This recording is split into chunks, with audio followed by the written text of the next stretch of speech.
Hey guys, hope you are doing well and welcome to another new video, and this is Arman Niloy. In our previous video I talking about learn how to get the most out of the loans and insurance industry. Today I talking about also in the insurance industry. Today I talking everything the banks don't want you to know about the loan and insurance industry.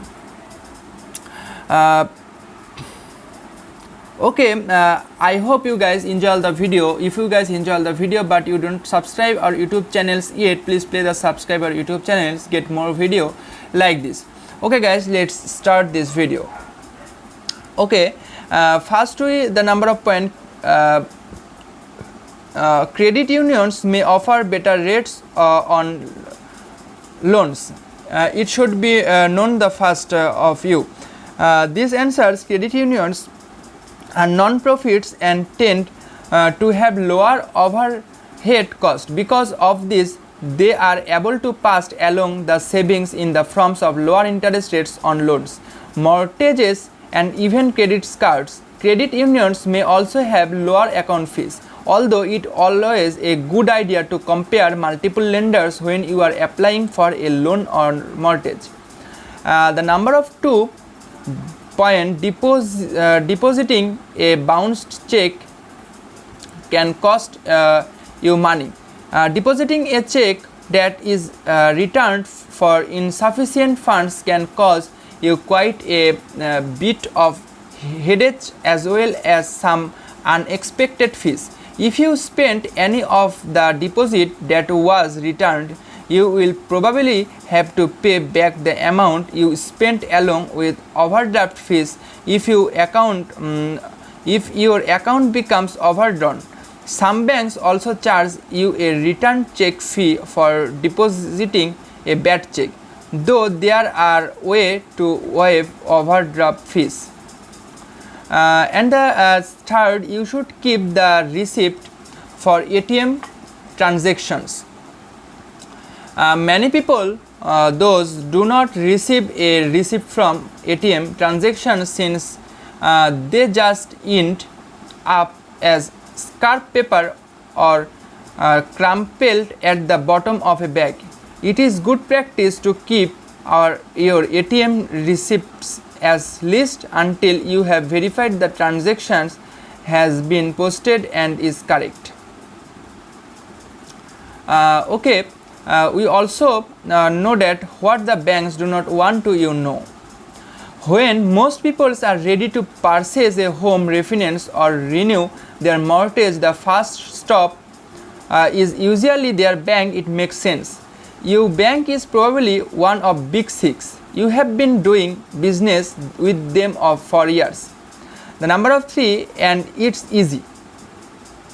But this can be huge mistakes if you want to save time and money.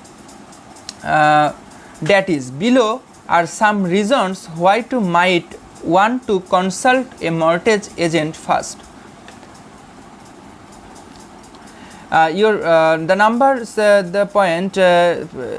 Your banker will almost never give you their best rate. It's just not in their best interest. Banks make their money on the rate they charge you. The number of 2, you will have to negotiate for their best rate, which can take up a lot of time, forcing you to shop around. Once negotiated, your banker may not have the best rate available. And the next we see no education required. Bankers are exempt from any educational requirements and are only required to know the bank's products. They simply do not know the industry as well as a licensed mortgage broker.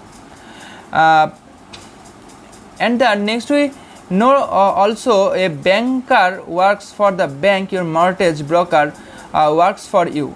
There are over 100 lenders in the marketplace.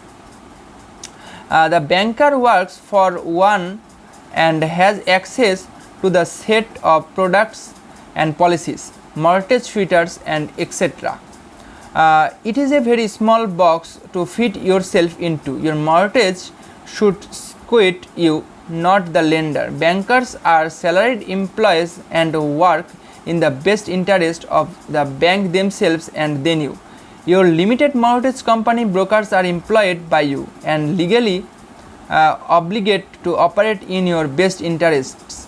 Also, we are not employees of any lending institution, so we not limited in the products we can offer you. As your brokers, we seek out the best lender package to suit your specific situation, whether it's with a created bank, trust or leading institutions. Furthermore, we do not get paid unless you are fully satisfied and move forward with the loan.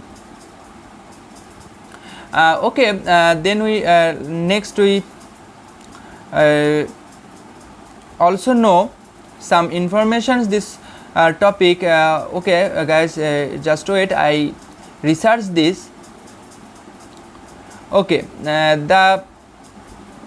Then we know here 5 secrets the mega banks don't you want to know.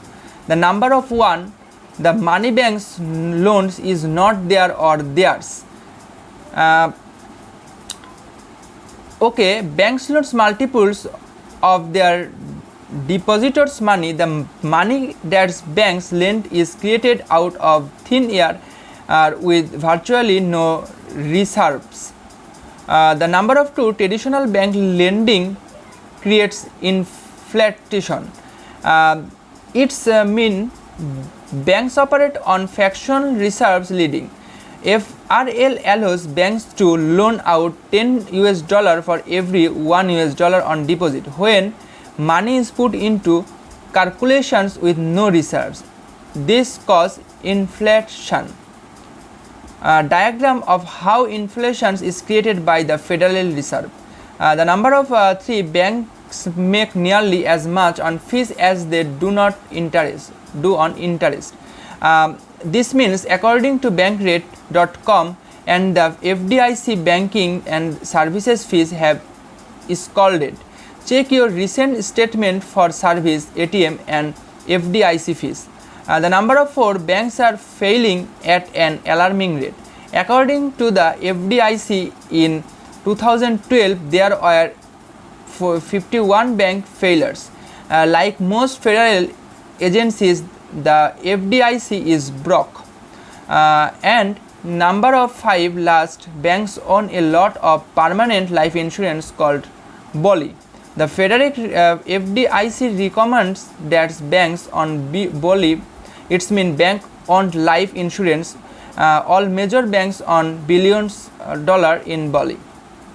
Okay guys, this video I try to some informations, everything the banks don't want you to know about the loan and insurance agency.